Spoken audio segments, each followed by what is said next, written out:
Welcome to our channel. Today we how to authenticate with Sonos and Apple Home for room control step by step clearly. Begin by ensuring your Sonos speaker is set up and connected to the same Wi-Fi network as your Apple device.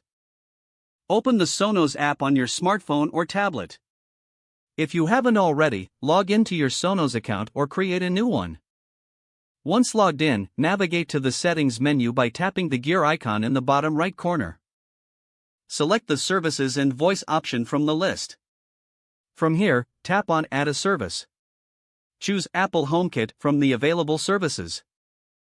Follow the prompts to start the authentication process. You will see a screen displaying a unique code. Now, open the Apple Home app on your iOS device. Tap the plus icon in the top right corner to add a new accessory. Select Add Accessory and follow the on-screen instructions. When prompted, enter the unique code displayed in the Sonos app. This will link your Sonos system with Apple Home. Once linked, you can assign your Sonos speakers to specific rooms. To do this, select the room option during the setup process. After completing the room assignment, you will have full control of your Sonos speakers in Apple Home. Test the integration by asking Siri to play music or control the volume in the designated room. If everything is set up correctly, you should see your Sonos speaker reflected in the Apple Home app. Congratulations, your Sonos speakers are now authenticated with Apple Home for seamless room control.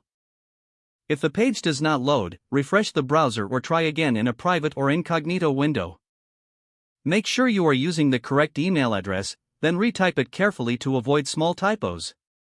If your password is not accepted, use the reset option and create a new strong password you can remember.